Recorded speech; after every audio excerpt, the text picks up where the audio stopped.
Welcome to Latino Motion, a weekly interview show highlighting issues impacting the local South Jersey Latino community while advancing understanding of Latino cultural heritage and contributions to our society. And here's your host, Bert Lopez. Welcome back to Latino Motion. I'm here with Lisette and Jim. They're the authors of the book Single, How I Found My Perfect Match in 90 Days. It's a very interesting book. We do have the website graphic that we're going to put up so that if you're interested in purchasing the book, you could contact it directly at 90daysoulmate.com. It's a very interesting book, and we're going to go right into our discussion that we were just having about the book. And I asked you about the list, and you have in the book the actual list that you developed. It's interesting that it's, you have the list of what you were looking for, but you also have a list of what you had to offer. Yeah. So that's very unique and interesting. And you were looking for someone that was told, good communications, someone that likes to dance. And Jim, he likes to dance? Yeah, dance. And play music also. And you were saying off camera that he dances like a Latino. Like Latino, yes, really salsa, merengue. and then on the other side, when you're putting your list, you talk about how you cook delicious food. Yes. How you're honest, generous, and not jealous. And not jealous, but yes, careful. Mm-hmm. Now, what's the importance of the list? How important is that? Okay, it's important because when you write the list, you understand really what you want. Some people say, okay, I want my prince, okay? Mm-hmm. But what is the prince? Sometimes the prince you imagine, okay, is not real. Mm-hmm. But when you say, I want this person, you describe any item, you really know what you want, what are you looking for. And not everyone's list is the same. No, obviously, everyone is unique, yeah. And you're looking for different things in a relationship. Jim, what did you think of the list when you found out that there was a list? Well, I was surprised of the list, and when Lisette said there were 40 items, I kind of said, okay, how many do I match? Because I thought, okay, this is a great relationship, so let me know. And she shared that I matched all 40, which was a big surprise. Including the dancing. Including the dancing. Yes. Now, tell us about how you met. Because I understand you met in the internet. Yes. And that is pretty much a modern thing that everyone seems to be doing. Mm-hmm. And tell us a little bit about the pitfalls and the benefits.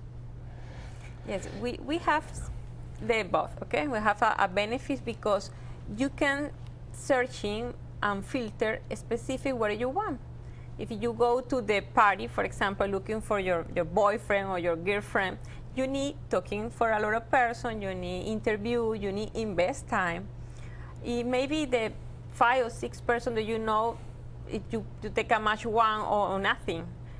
While you use the internet, you filter, you can take a match for what is your Thai culture, where you live, what is your background, what you like or don't like.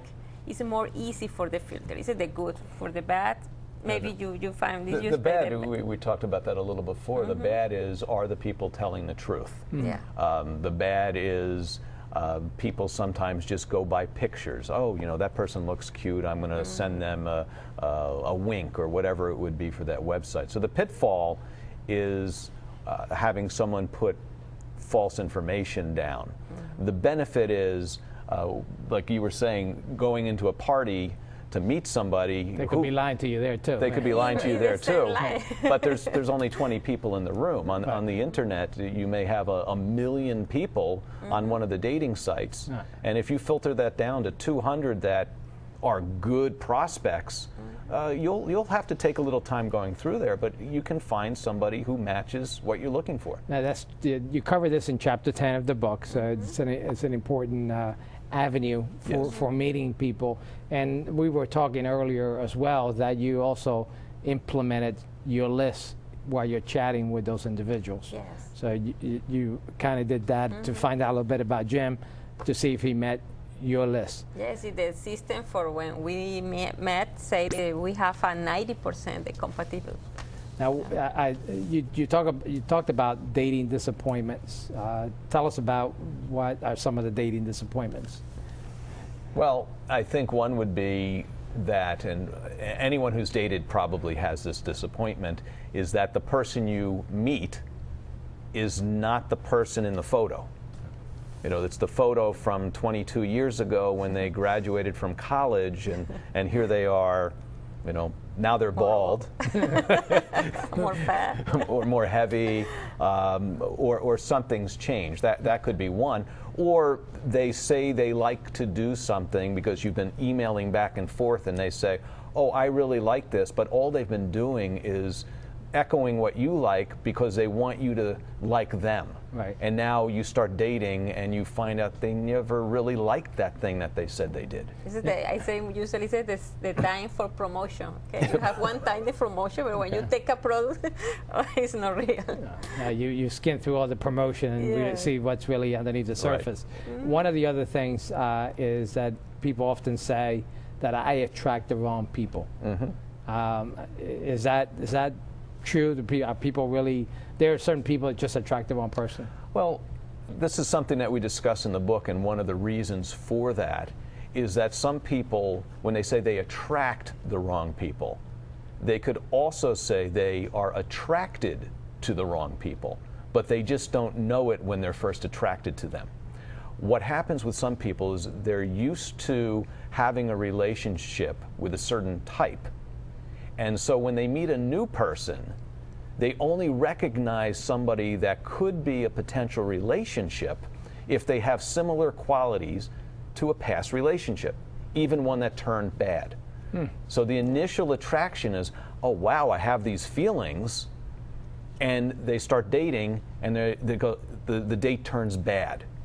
So when they say they're attracted to me, you're also attracted to them. So, and sometimes it's way beyond the dating, when they're already in a relationship where they're discovering these little things. Right, and that's one of the reasons we really suggest figuring out who you are first and making sure you're really secure in what you want, so you can do a lot of that filtering up front rather than 6 months down the line find out that well, this isn't really who I am, and they're not really who they said they were, and now we don't match.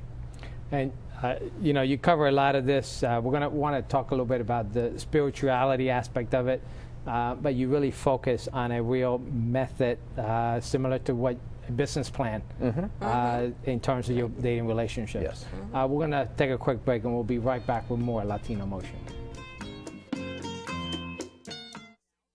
Okay, looks good. We're ready to go. Their frontier is the human brain and central nervous system, and their universe is the field of neurosurgery. At Atlantic Care, we treat complex brain tumors, stroke, and spinal disorders. Our surgeons are part of a team, specially trained and skilled in sophisticated surgical procedures. They could have become rocket scientists, but their mission is to save lives. Got great news. He's going to be fine. Thank you, doctor. The region's only comprehensive stroke center.